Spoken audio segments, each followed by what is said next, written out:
اردو کور کے معزز دوستوں، میں ہوں ماجد ملک اور آپ تمام دیکھنے اور سننے والوں کو السلام علیکم۔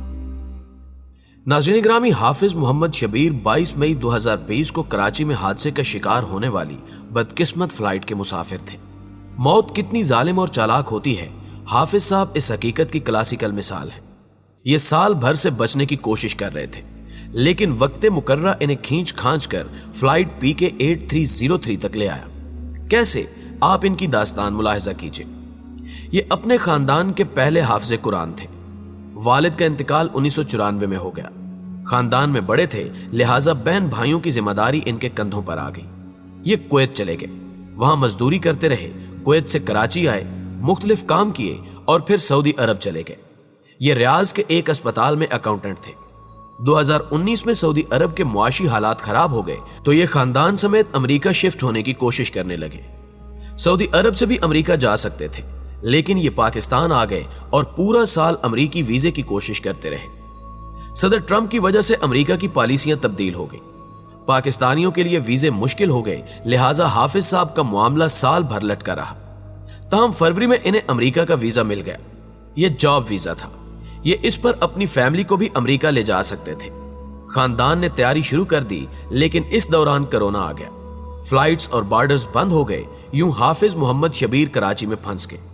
مئی کے شروع میں اطلاع ملی کہ صدر ٹرمپ 22 مئی سے جاب ویزوں پر پابندی لگا رہے ہیں، جس کے بعد یہ لوگ شاید کبھی امریکہ نہ جا سکے۔ خاندان نے فیصلہ کیا کہ یہ 22 مئی سے پہلے امریکہ پہنچ جائے۔ حافظ صاحب 19 سال سے تراویح پڑھا رہے تھے، کویت اور سعودی عرب میں بھی نماز تراویح کی امامت کرتے تھے، اور یہ اس سال بھی تراویح پڑھا رہے تھے۔ ان کا خاندان بھی ان کے پیچھے تراویح پڑھتا تھا۔ یہ اس رمضان میں بھی 15 دن یہ خدمات سر انجام دیتے رہے۔ 19 مئی کو بھی انہوں نے تراویح پڑھائی، روزہ رکھا اور یہ قطر ایئر ویز کی فلائٹ سے دوحہ روانہ ہو گئے۔ یہ اور ان کا ویزا کراچی ایئرپورٹ پر کلیئر ہو گیا، لیکن یہ جب دوحہ پہنچے تو انہیں ایئرپورٹ پر روک لیا گیا۔ امریکہ کرونا کی وجہ سے صرف اپنے شہریوں کو داخلے کی اجازت دے رہا تھا۔ امریکی پاسپورٹ ہولڈرز کے علاوہ کوئی شخص امریکہ داخل نہیں ہو سکتا تھا، چنانچہ قطر ایئر ویز نے انہیں آف لوڈ کر دیا۔ یہ 10 گھنٹے دوحہ ایئرپورٹ پر بیٹھے رہے۔ واپسی کی فلائٹ کا معلوم کیا تو پتا چلا کہ 1 جون تک کراچی کی کسی فلائٹ میں کوئی گنجائش موجود نہیں ہے۔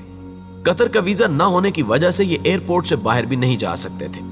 یہ کاؤنٹر پر پریشان کھڑے تھے۔ اچانک کاؤنٹر بوائے نے آ کر بتایا کہ آج ایک کارگو فلائٹ لاہور جا رہی ہے۔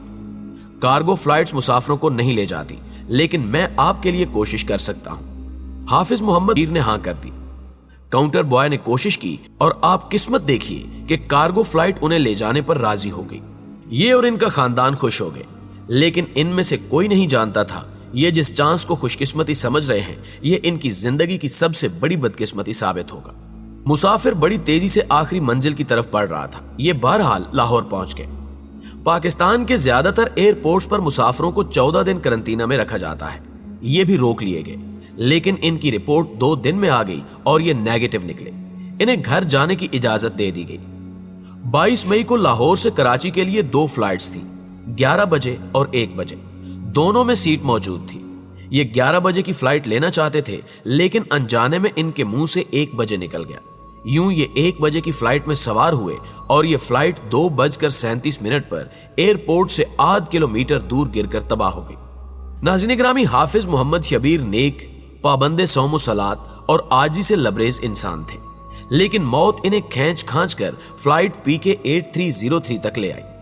اگر موت کی زنجیر کا کوئی ایک حلقہ بھی نرم یا کمزور پڑ جاتا تو یہ صاف بچ جاتے۔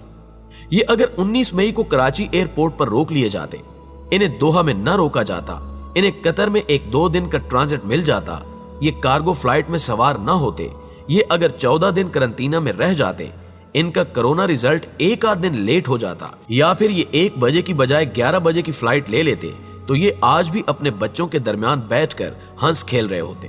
مگر موت کے مسافروں کو کس وقت موت دبوچ لے، ہم میں سے کوئی نہیں جانتا۔ ہم یہ بھی نہیں جانتے کہ ہمارے رکتے ہوئے قدم ہمیں کس مصیبت سے بچا رہے ہیں، اور ہم جس طرف سر پٹ دوڑ رہے ہیں اس کے آخر میں کون سا عذاب ہمارا انتظار کر رہا ہے۔ حافظ محمد شبیر صاحب بھی جس اتفاق کو اپنی گڈ لک سمجھ رہے ہوں گے، وہ آخر میں کیا نکلا۔